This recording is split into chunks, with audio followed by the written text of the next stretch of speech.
What is going on, everybody? Z here, and welcome back to Duel Universe. So this episode, I want to explain the industry, which is basically the factory aspect of the game. Now, before you guys click off, before anybody leaves, if you've ever played Factorio or Satisfactory or anything like that, you might actually semi-enjoy this aspect of Duel Universe. This is the aspect that I personally am excited about. So I want to talk to you about it, and if you've never heard of industry or you're getting into the game for the first time, hopefully this will kind of help ease the transition, kind of figuring out what things are what's going on here, what's going on there, what you need for this, what you need for that, blah blah blah blah, explain, you know, all this fun stuff. So we're gonna check that out super quick. I'm gonna try to make it quick and short and easy. So if you guys want to check out Duel Universe, I have a link down below. It is an affiliate link, so you click on that link, create yourself an account, and if you end up picking up Duel Universe, it is a monthly subscription type game. It is an MMO.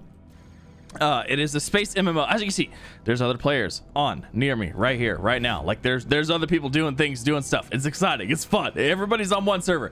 That means if you come here, if you join the game, you join the org, you ask, say, hey, where's Z's base at?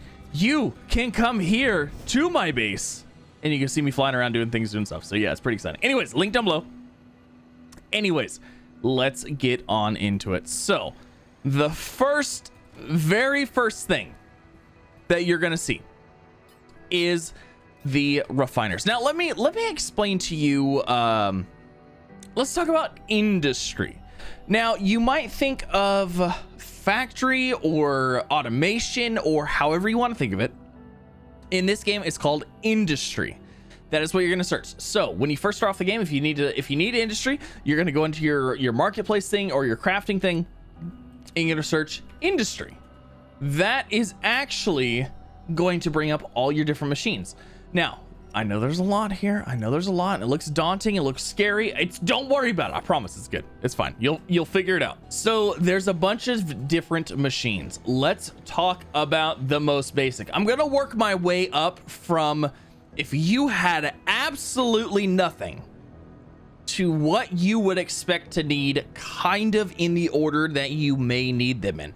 Now, keep in mind, you can do a lot of crafting in your nano pack, which is basically your backpack. You can do crafting in your backpack. You know how a lot of games, you can just craft in your backpack. Well, that's true with this game. You can do a lot of crafting. But if you want to get some automation set up, well, guess what? You're going to have some things. So the first thing is the refiner M. Now, I'm going to say refiner M, medium. M means medium, L means large, S means small, XS means small or extra small, large, extra large, things like that. So the refiner M is your most basic machine that you're going to want. What does it do? It converts raw ores like hematite into iron. Okay? That's all it does. It refines your basic resources into a usable form. You do not use anything. You do not use raw resources, hematite, silicone, coal, what have you, in their raw form for anything. You have to refine them first. So this is the way to do it. Now, you could have one refiner. You could put boxes in. You can hook things up. And you could do one at a time. That's fine. Now, if you're going to do one at a time, you're going to need a setup kind of like what I have over here. And this is going to be true for most machines. Now, I know this might look a little weird. I have the refiner on the wall that is purely for space saving purposes and things like that. Now, this is my org room. So if you're part of the organization, these machines are open to everybody. And basically, if you look here, green blocks are input, red blocks are output. So all you have to do for a refiner or any machine in fact, any machine in that matter, you have to have an input box and you have to have an output box. Now you can have on every machine, you can have multiple input boxes. So if your machine, whatever you're doing, requires multiple different items, you can have multiple items going into that machine. All you do, you link from box to the refiner or to your machine. That's saying, hey, I want to take the resources from this box and put them into this one to this one. That's your input. Output, you can only have one box. So that's, you click from your machine to your output box. Now you're going to be in build mode when you're doing this, and you're probably going to have tool number 6 selected, which is the link element tool. So basically it highlights it. You click here to link to there. You click here to link to there. Boom. Input box, output box. That way, when the machine's done and it made the thing that you want, it has a place to store it. That's going to be the same across the board with all machines. So I'm not going to talk about that anymore. Okay. All right. Cool. So refiners, refine your basic resources. Now there's a bunch of different basic resources. Actually, if I pull up my scanner tool here and we go into here, you can see there's tier 1, tier 2, tier 3, tier 4, tier 5. Boom. Cool. I'm not going to worry about any tier 3, tier 4, tier 5 because you're not going to find them. You're not going to find them on Sanctuary. You're not going to find them on Alioth. You're going to be looking for any tier 1s, and you're only going to be looking for Limestone and Malachite tier 2 ore on Alioth. Now, on Sanctuary, you can find Chromite and Natron. I don't know what it is. You can technically find that. However, on Alioth, you find much bigger deposits of all of these. So, yeah, I mean, you can, but like, you know what I mean? So, yeah, these are your most basic resources. Now, this is what you're going to be doing. You're going to go out, you're going to mine for it. You're going to be digging down. I have a video on that if you want to check it out. I'll have a link down below. So that's going to refine your most basic resources into a usable substance. Now, from there are going to be, there's going to be a couple options. Some machines require the most basic form of a resource. But I'm going to say that the next thing you're going to want, the next thing you're going to be looking for is a smelter. Because the smelters turn 2 resources into 1 resource. So think of it like this one in particular. If you want to make steel, you need iron and you need carbon. 2 of those basic resources that are already purified turn into steel. Now, so on and so forth, the same happens with a whole bunch of different things. Steel is going to be like probably your first one you run into. Psyllium is going to be your second one, aluminum silicone, and so on and so forth. Now, there's all different types of combined resources. There's actually this one right here. I think it's Alphi alloy, aluminum iron alloy. So Alphi, get it, aluminum, and then Fe is iron, Alphi alloy. This is used for a lot of things as well. These are the machines that are going to combine those 2 elements to make something that you need for another machine. You know, this is just another link in the chain. So think of it as, if you have played Satisfactory, think of it as the way that the refiners, the first thing that everything goes through, they're called, I believe, smelters. So it's a little confusing. I know, I'm sorry. Those turn, you know, unrefined resources into refined resources. And then in Satisfactory, the foundries combine 2 resources into 1 resource, aka steel, iron, whatever it is. Now, these are the machines that combine those. So from there, like I said, you're going to have multiple inputs, multiple outputs. So you're going to need iron and carbon both running to this machine in order to make your steel. Easy peasy, right? Cool. Now, the next machine from here, you might already be ready for your final product. You might already be ready for that. But like I said, I'm going to try to do this in the way that I'm realistically expecting people to need with their factories. Those items are typically going to run towards metal works. The metalworks industry turns your steel, your raw basic steel, into an item. It's going to turn it into a basic item. So this one is a basic reinforced frame M. That's a medium reinforced frame. This machine right here turns psyllium into pipes. So these are all ingredients that that something needs in order to create something else. Now, I know you might be like, oh my gosh, this is already a lot of machines, but it's not too terrible. I promise you, it's not. Once you understand the basics, once you understand the fundamentals, it's not that bad. So you have your refiners, basic ores, raw ores into a purified, like an ingot, if you will, because if you look at the visual, it looks like it's an iron ingot. It looks like it's a carbon ingot, right? Those go into smelters to turn into steel, psyllium, whatever, what have you. And then those are typically turned into some kind of item in here, in your metalworks. Like I said, pipes or screws. So like steel, screws, fantastic. But as you go along the chain, you're gonna notice, okay, this machine makes screws. Cool. I need something that requires screws.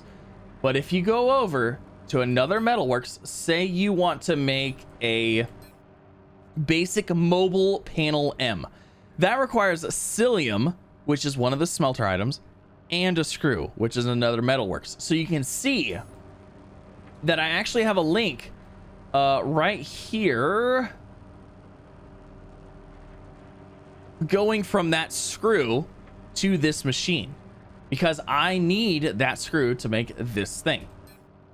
And then you're gonna have that quite a bit. You're gonna have it with pipes, you're gonna have it with all kinds of stuff. All kinds of stuff is gonna need different types of things. So the linking, if you're confused, the linking, I understand there's a lot of pink going on here, but just imagine them as conveyor belts. Essentially, it's running an item from this container up to a certain machine, but the only benefit is that you don't have to have a physical conveyor. You don't have to worry about having conveyors go up and down and around and, you know, all this stuff. Like, it's just a magical pink line. It works. It's fantastic. Trust me, it's great. It does look a little confusing. However, it's fantastic, and I hope they never change it. So, okay, once you hit your metalworks, chances are you're probably going to be good to start some basic assembly of something. Now, as you can see, I have some lines running down from up here, and we're going to talk about this, but I want to talk about the assembler, because you might be ready for your assembler. This machine right here requires a basic pipe, a basic burner, a basic chemical container M, and a basic reinforced frame M. Now, that might sound like a lot. That might sound exciting. That might sound scary. That might sound like whatever it is. If you don't know what it is, or you don't know where it's made, it's very easy to find out. So the basic reinforced frame M, we saw that it was on the metalworks on the the floor below us. The basic pipe was on the floor below us. But say you have a resource in here. I want to make a smelter M. I don't know what a basic burner is. I don't know what that is. How do I make that? If you right click on it, you can hit inspect item. That's going to bring up this thing right here. It's going to bring up like the tier it is, the unit volume, unit mass, all that stuff. Like, that's, you know, fancy fun information, but that's not really what I care about. What I care about is the recipe. Okay, so the recipe is psyllium and basic screw, but where's that made? Production. That's made on a Metalworks Industry M, a medium Metalworks Industry, which, like I said, is basically the standard for all of your basic things. You're going to be starting off with medium everything. Now, once you start getting into more complex things, or you need like very specified items, you might be going up to larges, you might be going down to smalls, or what have you. But by the time you get to that point, you'll probably know what you're doing for the most part. So it's like, okay, cool. The burner is made on the Metalworks Industry M. So you go set up your Metalworks Industry, you bring in some psyllium, you bring in a basic screw, and then you attach it to this place. Boom, that gives you your basic burner. Well, what about a basic chemical container? Exact same thing. It tells you what you need. This one happens to be exactly the same thing, made in the exact same place. And that is for your assembler. Now, what if you have absolutely no idea what you're doing? You have absolutely no idea what you want to do with industry, but you know you want to make something. Let's talk about that, because I feel like this is a lot of cases for a lot of people. They're like, well, I don't know where that's made. I don't know how to do this. I don't know how to do that. So say you want to make something. Let's see. Say you want to make a container S. You want to make a small container. You can start at an assembly machine and work your way backwards. So I know for a fact this small container right here, boom. If you don't know what you're looking for, you can literally search in here. You can search for whatever you need. Container, boom, small container right there. Now, also keep in mind, the size of the machine you're working on dictates how big of an item you can make. I cannot make a large container in a medium assembler. I need a large assembler to make a large container, but that also works the same for mediums. So if I want a medium container, I need a large assembler. Don't ask me. They only go from medium to large, and like medium, for some reason you can't make a medium container and a medium assembler. I don't know. It doesn't make sense. Anyways, if you don't find on here, you might need a bigger machine. Anyways, so container S, cool. I hit apply, and it's gonna bring me up this screen right here. Again, basic component. Right click, inspect, recipe, Alpha alloy.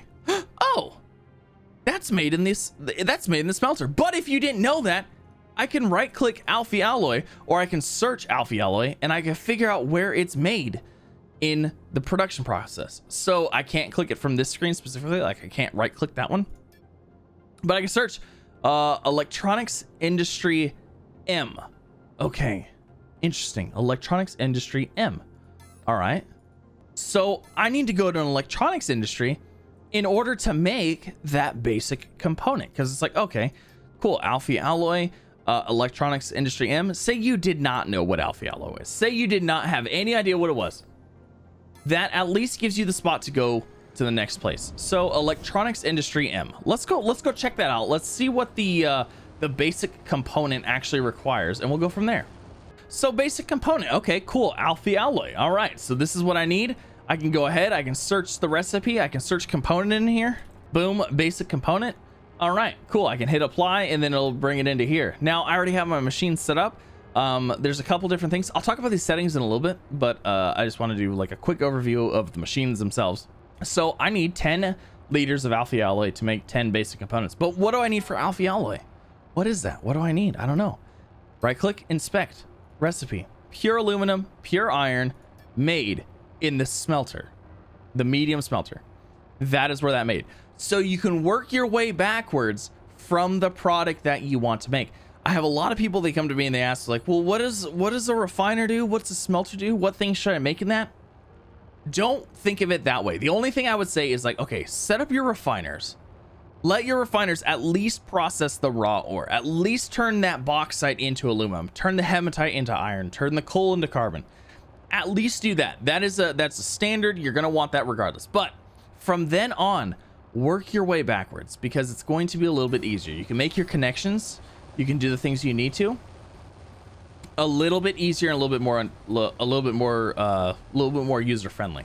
So yes, that one is running down to the machine down below, because that was one of the inputs. That was one of the required items that we needed to make that product. So I just connected it, boom, ran it down there. It's doing the things, it's doing the stuff. Now, like I said before, I had to have alpha alloy brought up in here. So I have it connected to a machine down below, brought into this machine, and being made.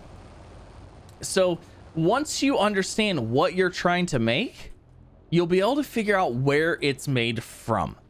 Is probably the most basic thing that I can even say. Electronics typically make electrical type things. You have other machines, like this is a chemical industry. This is gonna make like your plastics, or your fuels, if you want to make your own fuel, if you want to make nitron, if you want to make space fuel, what have you. This is going to mix those chemicals to make a chemical component. Like I said, follow that tree, just right click it, look at carbon, inspect item. It'll tell me it's just coal. That's all it is. Production is in a refiner. Very easy, not super confusing, but I can understand how this is confusing for people who have never done this. If you've never played a factory type game, if you've never played Satisfactory, if you've never played Factorial, I compare this a lot to Satisfactory because that's the game that I played. But I get a lot of people are coming here from games that they have not played, which also leads me to my next point. And I want to go all the way down for this one. Set up your factory however you want. Do it what works in your mind. I will talk to you here in a second about this, and I will explain the reason that I did the things that I did, but by no means feel like what I'm saying is correct. This industry and factories and things like that, it's all about the person designing it. So my factory runs on the sole principle of keeping the same machines together. What I mean by that is that all my refiners are in one room. All my refiners live in here. They all refine. This is the whole refining area. That's all it does. This whole area is just refining. All of my metalworks live in one area. Everything metalworks related will be in this room. It's not even half full yet. All of my metalworks will stay in this room. All of my smelters live next to each other. So on and so forth. All of my common machines that are the same will live next to each other. That's the way I like to do it. That's the way I run my factories. That's the way I build my factories.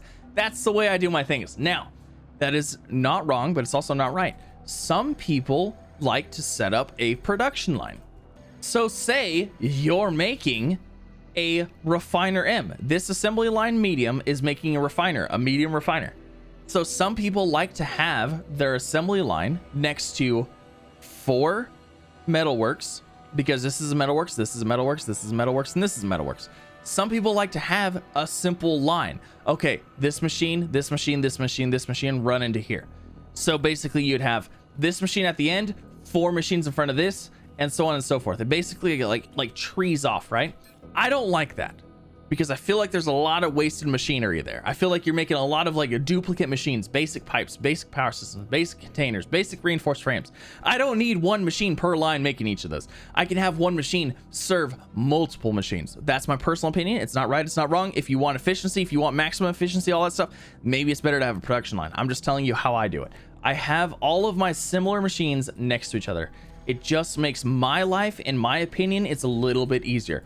In this game, I can tell you right now, out of all the factories that I have seen, almost all of them follow a production line model.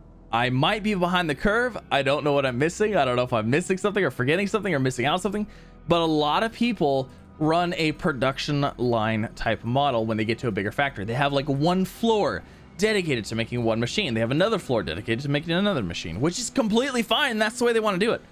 But that's not the way I want to do it. I like my machine set up the way I do, and that's just how it is. So yeah, it's as easy as that. Now, the last thing I want to talk about, and I said I was going to talk about it, is I want to talk about the... Let's actually go down one more floor. Let's go down to the metalworks, because the metalworks is where you're going to run into this the most. Let's talk about the 3 different options. So you have run, you have make, and you have maintain.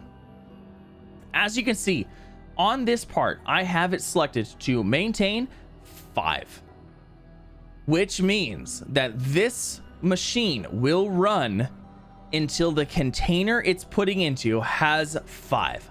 So this container has 5. It is not going to run anymore. It's going to just chill there. Once that hits 4, it's going to make another one, regardless of how many makes at a time. If that number hits below this, it's going to make another batch. Make is how many times it's going to make that item. So let's look at something different here a little bit. So let's look at this. If I hit make 1, it's going to make 10, because it makes 10 at a time. Make 1 makes 10, makes 2 makes 20. You have to look at how many is actually being made. So when I say maintain 1000, that container needs to have 1000 in it. If it has 999, it's going to make a batch, it's going to put it in there, and it's going to have 1009 in there. That does not maintain 1000 exactly. It maintains a batch to hit that number. So keep that in mind. Make is per batch. Make 1 batch of these. Make 2 batches of this number. Now, if you just hit run, if you hit this button and hit start, it will literally make this until either the container is full or you run out of materials. So be careful with that, because if you hit run, you might go through all of a resource that you did not want to go through. So like this thing in particular, it has 1004 in there. If I let this thing run with this small container, it would probably have about 10,000 basic pipes. Maybe not. Maybe like 8 or 9,000. 8 or 9,000 basic pipes. I don't need that. I have no need for 9,000 basic pipes. You know what I mean? I have it set up to 1,000. Now, these are also numbers that you need to take into consideration when you are building something.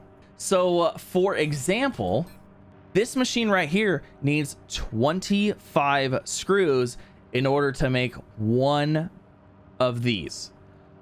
So if I set my basic screw machine at 20, this will never make 1 of these because the input is too low. I need to maintain a higher number than this input to make 1 of these. And you also need to consider how many things are pulling from that 1 box. I have 3 from this box.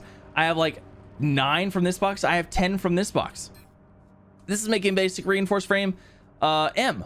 Now, I know that all of my machines up there only require 1 at a time to make. So I can set it to 5, because by the time 1 machine pulls it and this can make another one, it'll be filling another machine. It'll be fine. I know that's enough of a buffer. I could probably update that to 10 and it would be good. Whereas this machine is making pipes. Now, some machines require 30, 40, 50, 60 pipes. So I have the number set to 1,000. It's a little big. I could probably run with 500, but I'd like to have enough of a buffer. That way, if every machine pulled, it would still probably be okay. This one is a different story because they're only onesies. Now, for me, like I said, like 5 is usually a magic number. I'm never waiting on frames right now. But pipes, I might be waiting on pipes, and so on and so forth. So those are just things you want to keep in mind. You want to be like, okay, I need this many screws. I need this many of something. Just keep in mind how many machines you have pulling from that one box, and you'll be good. I hope that this was easy enough. I hope that this was okay to follow along with. And I really hope that it was entertaining, and I hope that you understand a little bit better possibly than you did before. Please leave a comment down below if you have any questions about anything, and I'll try to answer them if I missed anything. There's a lot to do with industry, and I tried to make it as quick and easy and simple as I possibly could. But yeah, other than that, join the org, and I'll have machines available for you to use like these. What the heck? I just went through the floor. I just went straight through the floor. What the heck is this? I just fell straight through the floor. That's crazy. But yes, if you have any questions, please feel free to ask. Also, like I said, if you want to check out the game, links down below. Join the org. If you want to know how to join the org, go to organizations, search, go into here and search zone Z1. Get it? See what I did there? Search that. You're gonna see me right here. 228 members. Welcome to Zone or Z1's Online Nerd Empire. That's exactly it. Join the org. Everybody here is willing to help. We have a good time, and I'm working on a factory area for org members, so that way when you start off, when you're brand new in the game, you don't have to worry about getting your own industry started immediately, because you can just use these. You can use these machines. You can do what you need to do until you can get off your feet and do your own things and have a wonderful time. Also, I'm working on org boxes so we can share, the wealth among everybody else and just have a good time. But again, let me know if this helped you. Hopefully it did. Leave a like on the video, subscribe if you haven't already, and maybe I'll see you in Dual Universe. And until next time, you have a wonderful day. I'll see you in the next one.